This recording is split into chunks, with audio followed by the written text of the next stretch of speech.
जय श्री कृष्ण मित्रों, आजना वीडियो में આપણે એવી અનોખી કિચન ટિપ્સ જોવાના છીએ જે દરેક ગૃહિણીને જરૂરથી કામ આવશે। તો વિડીયોને સ્કીપ કર્યા વગર જરૂરથી જોજો અને જો વિડીયો પસંદ આવે તો લાઈક એન્ડ તમારા ફ્રેન્ડ્સ સાથે શેર કરવાનું ભૂલતા નહીં। તો ચાલો જોઈએ સૌથી પહેલી કિચન ટિપ્સ।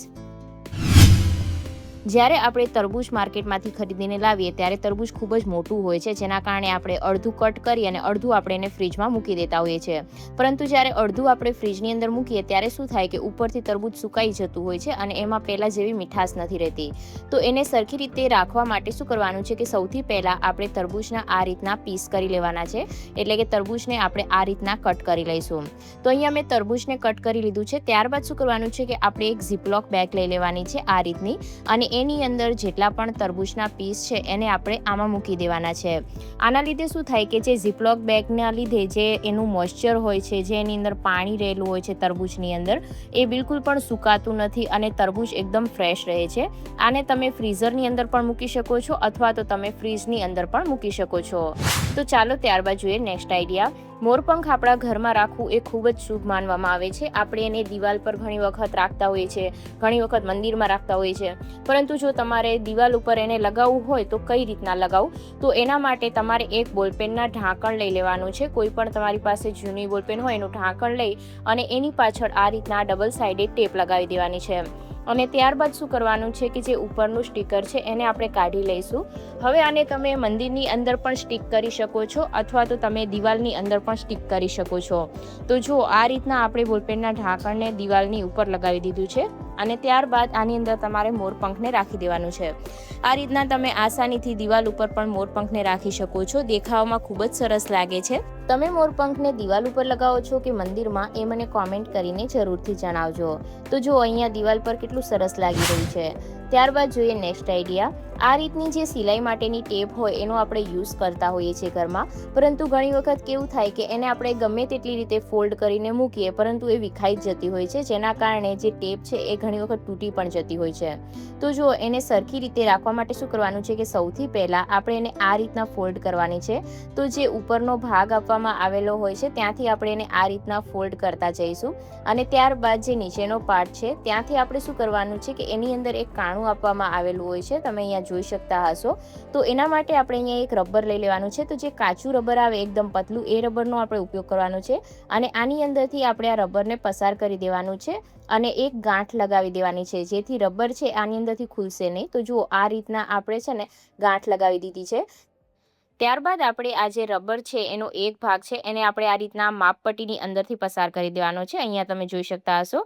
હવે તમે આને ગમે એ જગ્યા પર મૂકશો, ગમે તે રીતે મૂકશો, પરંતુ આ વિખાશે નહીં અને જે માપપટ્ટી છે એ જલ્દી તૂટશે પણ નહીં। ત્યારબાદ જોઈએ નેક્સ્ટ આઈડિયા। ફ્રીજના જે ડ્રોરની અંદર આ રબર આપવામાં આવેલું હોય છે એની અંદર ઘણી વખત ગંદકી જામી જતી હોય છે, ધૂળ જામી જતી હોય છે અને એને સાફ કરવી ખૂબ જ મુશ્કેલ થતી હોય છે। તો એને સાફ કરવા માટે શું કરવાનું છે કે જે એક્સપાયર દવાના પેકેટ હોય કે ખાલી થયેલા દવાના પેકેટ હોય એ આપણે લઈ લેવાના છે અને ત્યારબાદ એની ઉપર આપણે ટીશ્યુ પેપરને આ રીતના ફોલ્ડ કરી દેવાનું છે અને ત્યારબાદ આપણે આ રીતના જે રબર છે એની અંદરથી ક્લિનિંગ કરવાની છે। તો જે દવાના પેકેટની ધાર હોય છે એના કારણે એકદમ સરસ રીતના સફાઈ થઈ જાય છે। અહીંયા તમે કોઈ કપડું પણ અહીંયા યુઝ કરી શકો છો। તો જો આ રીતના જેટલી પણ ધૂળ હશે એ બધી જ ધૂળ આની અંદરથી નીકળી જશે। ત્યારબાદ જોઈએ નેક્સ્ટ આઈડિયા। ઘણી વખત આપણા હાથમાં કંઈ ચોટ લાગી હોય જેના કારણે આપણે ઊંધા હાથેથી લોટ બાંધવો હોય તો બાંધી ના શકાય। ઘણી વખત હાથની અંદર નેલ પેન્ટ હોય તો પણ લોટ બાંધવામાં મુશ્કેલ થતી હોય છે। તો હાથ લગાવ્યા વગર લોટ કઈ રીતના બાંધવો, તો એના માટે ઘઉંના લોટની અંદર મેં થોડું તેલ અને મીઠું ઉમેરી દીધું છે। ત્યારબાદ જે કાંટાવાળી ચમચી આવે એ આપણે લઈ લેવાની છે અને કાંટાવાળી ચમચીની મદદથી આને સારી રીતના મિક્સ કરી લેવાનું છે। ત્યારબાદ શું કરવાનું છે કે થોડું થોડું પાણી ઉમેરતું જવાનું છે અને આ ચમચીની મદદથી મિક્સ કરતું જવાનું છે। ઘણી વખત ઊંધા હાથેથી આપણે લોટ નથી બાંધી શકતા અથવા તો નેલ પેન્ટ લગાવેલી હોય હાથમાં તો પણ હાથ ખરાબ થઈ જતા હોય છે। તો શું કરવાનું છે કે આ રીતના તમે કાંટાવાળી ચમચીની મદદથી લોટ બાંધી શકો છો। તો જુઓ અહીંયા આ રીતના આપણે થોડું થોડું પાણી ઉમેરતા જઈશું અને ચમચીની મદદથી એને સારી રીતના મિક્સ કરતા જઈશું। લોટ એકવારનો સરખી રીતના મિક્સ થઈ જાય ત્યારબાદ તમે ઊંધા હાથેથી એને ખાલી મિક્સ પણ કરી શકો છો, એટલે કે ગૂંથી પણ શકો છો, પરંતુ જ્યારે પૂરો લોટ આપણે ઊંધા હાથેથી બાંધવો હોય ત્યારે થોડું ડિફિકલ્ટ થતું હોય છે. તો એવું જ્યારે થાય ત્યારે તમે આ રીતના ચમચીની મદદથી બાંધી શકો છો. ઘણી વખત હાથમાં કંઈ લાગ્યું હોય તો પણ આપણે લોટ ના બાંધી શકતા હોઈએ, તો ત્યારે આ આઈડિયા છે ને ખૂબ જ કામ લાગે છે. તો જુઓ અહીંયા આ રીતના લોટ છે બધો સારી રીતના મિક્સ થઈ ગયો છે.